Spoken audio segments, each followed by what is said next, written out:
Merci beaucoup pour cette présentation et je tiens aussi à remercier l'ensemble du comité scientifique d'avoir accepté ma communication sur Charles Lebrun et le mobilier liturgique des églises parisiennes. Il s'agit d'un sujet qui n'a pas encore fait l'objet d'études exhaustives, les créations de Lebrun dans ce domaine étant partiellement analysées ou le sont de manière isolée, sans tentative de restituer ses œuvres dans une production d'ensemble cohérente. Néanmoins, ma communication n'a aucune prétention d'exhaustivité et ne propose pas non plus une analyse poussée. Il s'agit plus modestement de proposer une appréciation du mobilier liturgique dessiné par Lebrun dans les églises parisiennes de la deuxième moitié du XVIIe siècle. Le premier peintre est particulièrement productif dans ce domaine dans les 15 dernières années de sa vie. En effet, à partir de 1675, Charles Lebrun est de plus en plus sollicité pour les commandes de mobilier liturgique. Entre la direction de l'Académie royale de peinture et de sculpture, des manufactures royales des Gobelins et les dessins des grands décors de Versailles, Lebrun est l'homme le plus en vue et le plus employé. Le tableau suivant présente les pièces du mobilier liturgique créées entre 1662 et 1689, enfin pour la commande, puisque évidemment il ne verra pas l'aboutissement de certains de ses projets. Ce tableau montre surtout la concentration des commandes dans les années 1670-1680. La première pièce de mobilier date de 1662. Ce n'est pas une date anodine, elle est au contraire parfaitement pertinente et constitue l'effet et la suite logique des premières décisions du roi pour le rétablissement du royaume. À la veille du règne personnel de Louis XIV, la situation interne du royaume de France contraint à agir rapidement en faveur de la commande religieuse. Selon les mots du jeune roi à sa prise de pouvoir en 1661, je cite, « Le désordre régnait partout ».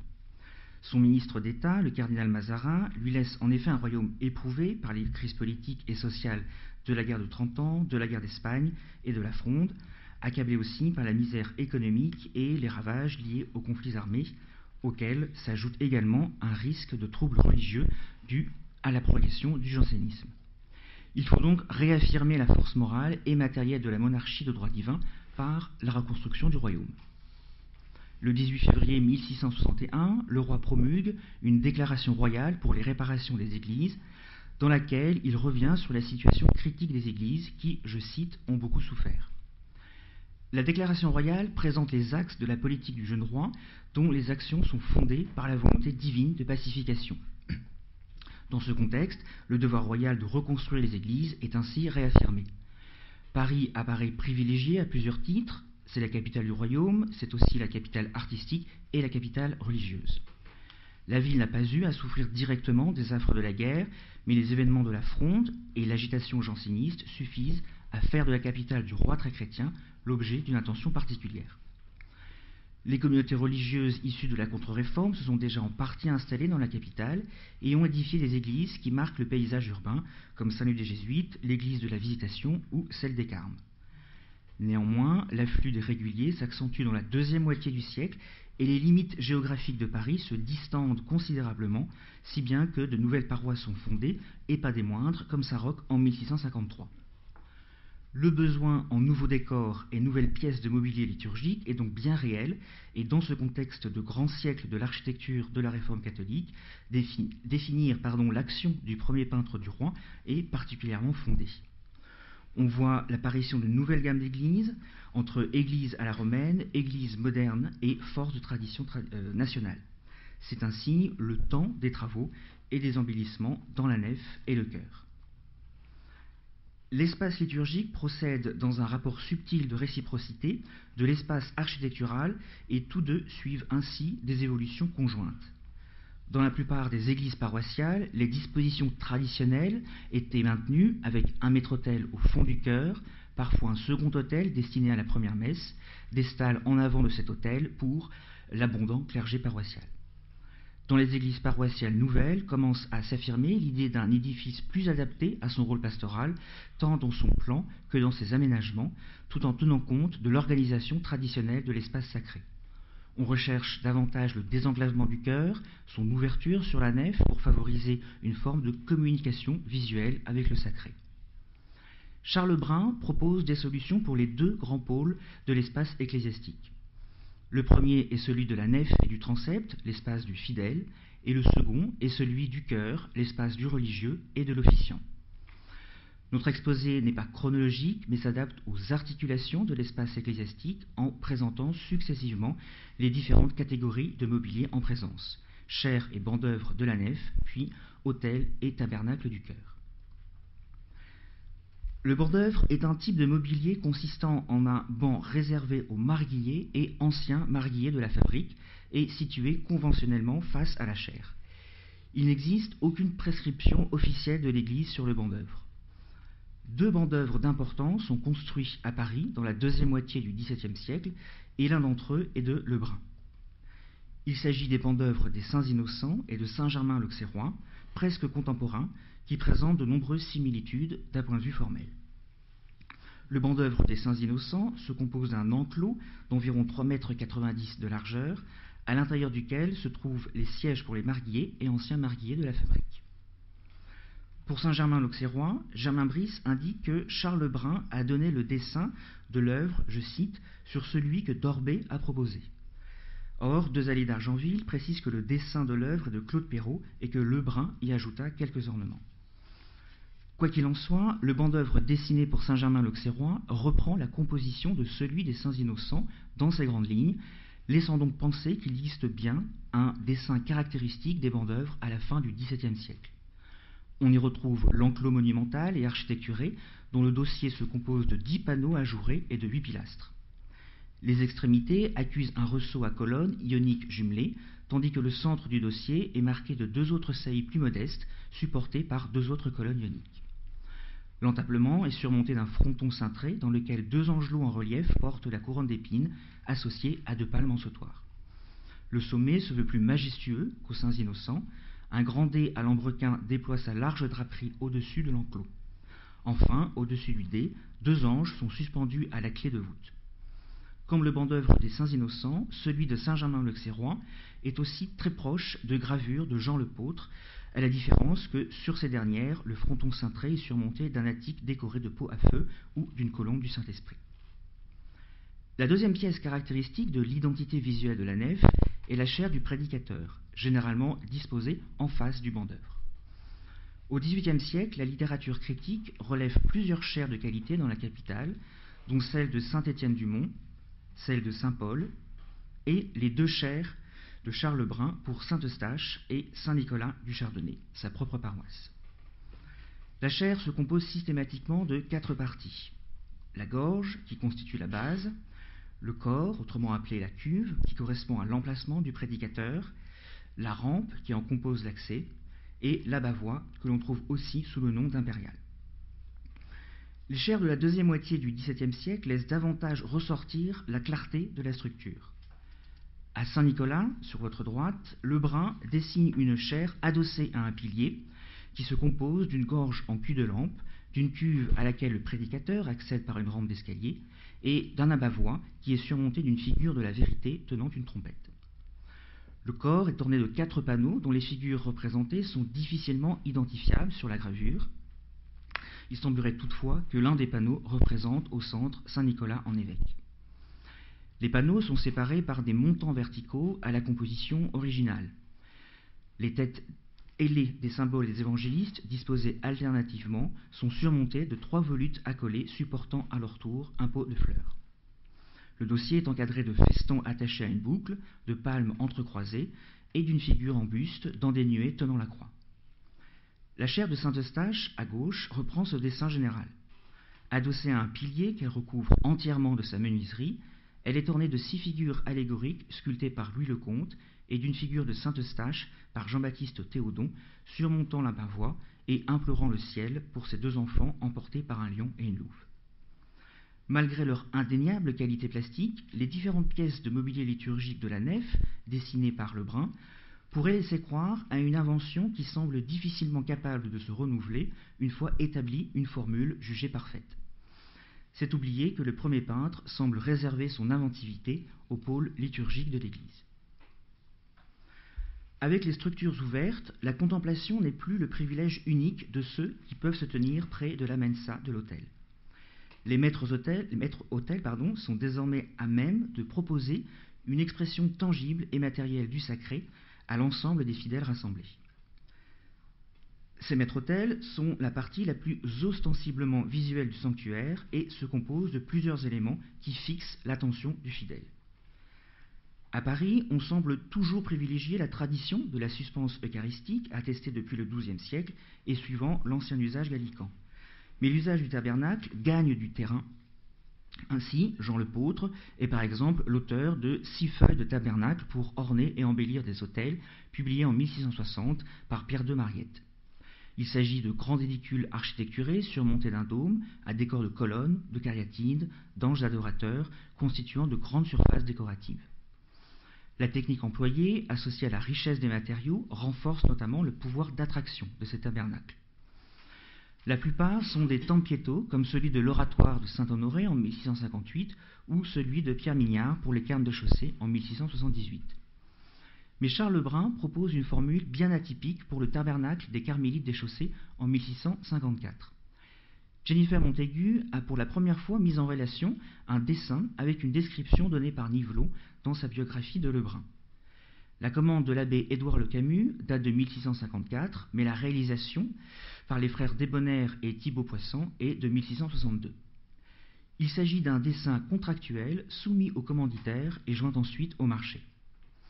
Lebrun propose la forme de l'arche d'alliance, c'est-à-dire du sanctuaire portatif des Hébreux dans le désert avant la construction du temple de Jérusalem. La formule est donc parfaitement adaptée à sa destination. Réalisé en argent et en or, le tabernacle se compose d'un coffre surmonté de 2 anges dont les ailes se touchent et orné sur le devant d'un relief représentant la manne. Lebrun parvient à créer, pour reprendre les mots de Claude Nivelon, je cite, un spectacle digne de ce temple mystérieux, fin de citation, et donc un décor propre à la célébration eucharistique. Le peintre renoue également avec l'Ancien Testament pour le tabernacle de Saint-Nicolas du Chardonnay, qui reprend la description, cette fois-ci, du trône de Salomon. La singularité du tabernacle de Lebrun s'éloigne donc de la monumentalisation des réserves eucharistiques qui devenaient progressivement de véritables armoires murales. Mais la préciosité de l'objet semble avoir influencé, un peu plus tard, les tabernacles de l'église des Chartreux en 1704, des Visitandines de la rue du Bac, ou encore celui de Saint-Germain-le-Vieux, pour lequel André-Charles Boulle réalise en 1686 un magnifique objet en marqueterie de cuivre sur fond d'ébène. Néanmoins, avec le tabernacle, l'hostie transsubstantiée, ou realis presentia, n'est pas immédiatement visible. Dès lors, le décor de l'autel, certes subordonné à la présence d'une réserve eucharistique sur l'autel, devient néanmoins un substitut avantageux au sacré, en assurant le rôle de vecteur privilégié d'une présence tangible du sacré sur l'autel. Dans la deuxième moitié du XVIIe siècle, un type de structure prédomine pour valoriser la présence du sacré, je parle bien évidemment du retable. La fonction première du retable répond à un besoin essentiel de signalétique de l'espace sacré. Un besoin dont les raisons sont formulées et explicitées, notamment dans le cérémonial des évêques de 1600, qui recommande de mettre, je cite, un antépendium devant et un autre à l'arrière de l'autel chaque fois que celui-ci se détache du mur, c'est-à-dire chaque fois que la paroi du fond de l'abside ne remplit pas son rôle de butoir visuel. Les premiers autels dotés de retables à la moderne, pour reprendre les mots de Sauval en 1724, apparaissent pour la première fois à Paris, à Saint-Gervais-Saint-Protais, en 1622, où le retable est attribué par Pigagnol de la Force à Monard, un artiste inconnu. Il s'agit de retables architecturés, monumentaux, offrant une formule qui, à la manière de la fronce-cannée des théâtres romains, propose un véritable écran scénographique, c'est-à-dire un mur de fond décoré occupant toute la hauteur de l'espace. Ces retables perdent de leur monumentalité dans la deuxième moitié du XVIIe siècle, mais il s'agit toujours de retables dits architecturés. On attribue à Lebrun un grand retable de ce type, réalisé à la toute fin de sa carrière pour le maître-autel de la chapelle Sainte-Ursule de la Sorbonne. Thierry attribue certes le dessin du maître-autel à Pierre Bullet, de même que les éditions de 1725 et 1752 du Guide de Germain Brice. Mais le marché du 24 juin 1686 précise bien que Charles Lebrun est l'auteur des dessins. Jacques-François Blondel livre certainement la meilleure description de l'ensemble en 1752. Je cite, « Au fond du chœur s'élève le maître-autel qui est du dessin de Charles Lebrun. Il est décoré de 6 colonnes corinthiennes dont les fûts sont de marbre de Rance et dont les chapiteaux et les bases sont de bronze doré d'or moulu. Sur les 2 colonnes du milieu s'élève un fronton couronné de 2 anges sculptés par Marc Arcy et Corneille Van Clève. Entre les 2 colonnes qui sont en retour sont placées 2 figures de marbre, l'une de Lecomte, l'autre de Cadenne. Au-dessus du coffre d'autel s'élève sur un fond de marbre noir un crucifix de marbre blanc qui est l'un des chefs-d'œuvre de François Anguier. Mais le premier peintre se montre bien plus innovant pour 2 autres maîtres-autels qui, si j'ose dire, rompent avec la tradition du retable architecturé.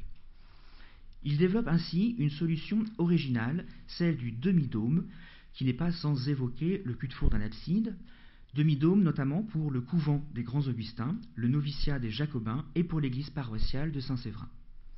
Ce type en demi-dôme annonce le goût prononcé pour les baldaquins au XVIIIe siècle, dont le modèle parisien de référence reste néanmoins celui du Val-de-Grâce. Concernant le chœur des Grands Augustins, les religieux entreprennent le renouvellement complet du mobilier du chœur, qui comprend un jubé, des stalles et un maître-autel, à partir de 1665. La réalisation du maître-autel est confiée à Charles Lebrun. Ce maître-autel, détruit à la Révolution française, est connu par une planche des Antiquités nationales de Milan et une gravure de Jean Drouy conservée au musée Carnavalet. Cette dernière est la plus précise. Sur un soubassement de marbre constitué d'un registre de panneaux, la prédelle, décorée aux extrémités de panneaux historiés de la Seine et des pèlerins d'Emmaüs, reçoit en ce milieu un tabernacle de bois peint flanqué de 2 anges en adoration. Au-dessus, entre 2 piles jumelées, se développe une colonnade en hémicycle de 8 colonnes corinthiennes de marbre de Saravèche, largement ouvert, surmontées d'un entablement ininterrompu, d'où jaillit une gloire. Le retable est couronné donc d'une demi-coupole ou demi-dôme à arc frontal orné d'un relief représentant Dieu le Père dans une gloire d'ange.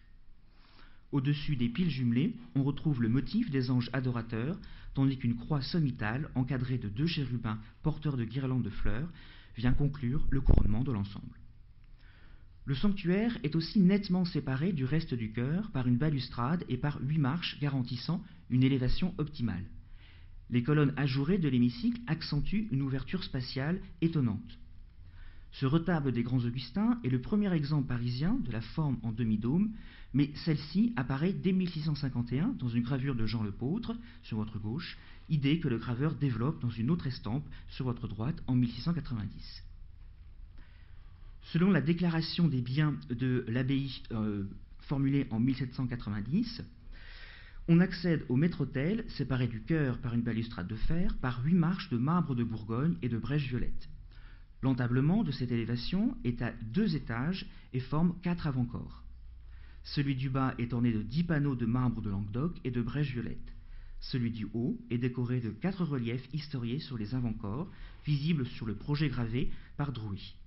Il s'agit, selon le procès-verbal révolutionnaire, de la représentation du sacrifice d'Abraham et Melchisédek, de la Seine et enfin des pèlerins d'Emmaüs.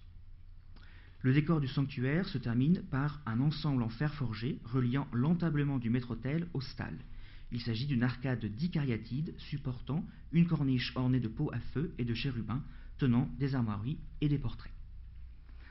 Lebrun a probablement employé cette formule pour le maître-autel du noviciat des Jacobins de la rue du Bac, réalisé à partir de 1689 par Denis Martin et Jérôme Dorbet. Il n'existe malheureusement aucune illustration de l'autel, mais le procès-verbal d'inventaire, élaboré à la Révolution française, évoque, je cite, 6 grandes colonnes de marbre supportant une espèce d'arc en bois doré portant un Jésus sur sa croix. Néanmoins, le cas le mieux documenté est celui réalisé pour les travaux d'embellissement de Saint-Séverin en 1684. Dès 1677, la fabrique de Saint-Séverin se lance dans l'aggiornamento de son sanctuaire. L'architecte Jean Richer, élève de Louis Levaux et auteur du corps des bâtiments du couvent des Feuillants, propose un réaménagement complet de l'espace. On ne possède malheureusement aucune trace du projet de Richer, mais l'on sait qu'il donne lieu à la réalisation d'un modèle exposé dans la maison du premier marguillier et au bureau de la fabrique, pour qu'il soit examiné par les anciens marguilliers et les notables de la paroisse, comme une sorte, si j'ose dire, de showroom où se décide et se discute le travail à faire. Cependant, anxieuse à l'idée d'investir 15 000 livres dans l'entreprise, la fabrique de Saint-Séverin confie à l'un de ses membres le soin de consulter Claude Perrault, qui, après avoir examiné le modèle et visité l'église, juge que le projet de l'architecte Richer ne convient pas au lieu à cause, dit-il, de son élévation. Face à cet échec, les Marguilliers se tournèrent alors vers une valeur sûre. Le nouvel artiste choisi fut Charles Lebrun. Rappelons que celui-ci s'était marié à Saint-Séverin en 1647. Il composa alors un projet tout différent selon les délibérations. Un modèle fut exécuté par les ouvriers, auquel la fabrique versa près de 200 livres, modèle qui fut aussi exposé au bureau des Marguilliers et approuvé le 8 juillet 1681. On sait que l'ensemble proposé par Charles Lebrun se compose de 8 colonnes de marbre soutenant une demi-coupole. Toutefois, il n'existe aucune représentation gravée de face de l'autel et les descriptions contemporaines sont avares en détails, précisant simplement la présence d'ornements de bronze doré. Mais une gravure, une lithographie plus précisément, réalisée avant le démantèlement de l'autel en 1894, présente une vue du déambulatoire de l'église avec une partie du revers du maître-autel. Celui-ci laisse voir un décor de losanges de différentes couleurs, ce qui laisse supposer pour le décor interne du demi-dôme une composition de marqueterie de marbre et de bronze, créant un effet perspectif, sans doute modéré par l'écrasement de la coupole. Les événements se succédèrent ensuite de manière assez logique. Le 8 juillet 1681, l'Assemblée générale approuva le projet de Charles Lebrun et autorisa la dépense de 16 000 livres, même si les travaux ont finalement coûté 26 000 livres.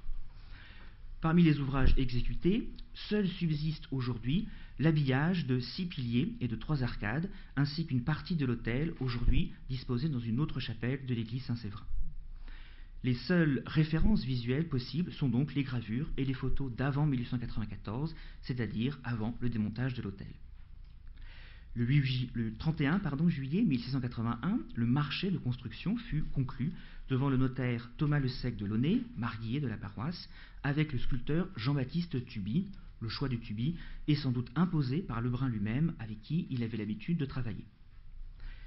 Les travaux du chœur de Saint-Séverin montrent donc l'articulation des activités de 3 acteurs dans la chaîne de production: la fabrique, le dessinateur et l'exécutant. Chaque partie adhère à des règles grâce à quoi ils peuvent coopérer à la production d'une œuvre. La fabrique mobilise les ressources financières et humaines, le dessinateur donne l'idée et l'exécutant réalise l'œuvre. Mais ce sont bien les exigences de la fabrique qui déterminent l'œuvre dans sa version définitive. En effet, avant de verser un premier paiement à Tuby et de s'engager définitivement avec le sculpteur, les Marguilliers décident d'aller voir les ouvrages de Tuby au Gobelin en juin 1682. C'est ici la notoriété et l'autorité d'un Charles Lebrun qui influent très certainement sur le choix de l'artiste même. Étudier le travail de Charles Lebrun sur le mobilier liturgique contribue nécessairement à s'interroger sur l'une des questions majeures inhérentes à l'artiste, le dessin. Non pas l'analyse stylistique et formelle, mais l'invention, la conception, voire la maîtrise d'œuvre. La réception critique désigne en priorité Lebrun, à chaque fois comme dessinateur du projet. Jacques-François Blondel rappelle dans sa description de l'église de la Sorbonne que le maître-autel est du dessin de Lebrun. Germain Brice évoque le dessin de Lebrun pour le maître-autel des Grands Augustins et celui de Saint-Séverin. Mais la réception, qui voit dans le mobilier liturgique des objets nés du talent unique de leur inventeur, est caractérisée par une vision partielle de la réalité. Le contexte de cette réception permet d'en comprendre les raisons. Pour les guides touristiques, ces œuvres sont élevées au rang de curiosité et la connaissance de grands noms d'artistes permet un fort rayonnement. Pour le traité d'architecture, il s'agit de glorifier l'entreprise et le génie d'un artiste comme Lebrun, dont le fruit du travail est envisagé sans intervention extérieure. Enfin, c'est aussi se soumettre aux stratégies de glorification des lieux qui s'approprient et dominent ces œuvres. Mais nous le savons, la création du mobilier liturgique est déterminée de façon beaucoup plus complexe, comme le décor. Son invention ainsi que son exécution naissent de la société que forment le commanditaire et l'artiste, ou plus exactement entre le commanditaire, c'est-à-dire l'Église, le dessinateur, inventeur, en l'occurrence Lebrun, et les artistes exécutants, autrement dit les sculpteurs, menuisiers et marbriers. Le mobilier est l'objet donc d'une commande du commanditaire, d'une réponse de l'artiste, et d'un choix, voire de rectification de ce commanditaire. La réponse de l'artiste sollicité détermine son autoritas. Ainsi, le mobilier liturgique parisien pourrait offrir un champ d'investigation pour l'étude des rapports entre Charles Lebrun et les artistes du décor, qu'ils soient sculpteurs, menuisiers ou marbriers. Malheureusement, les sources manquent cruellement, et nous pouvons seulement proposer un principe de fonctionnement. Sur cette question, le célèbre article de Jennifer Montagu, paru en 1976, démontre justement l'autoritas de Lebrun dans certaines réalisations sculptées, comme le monument du marquis de Vaubrin, le relief d'autel de la chapelle Saint-Charles à Saint-Nicolas du Chardonnay, et enfin le morceau de réception de Nicolas Coustou.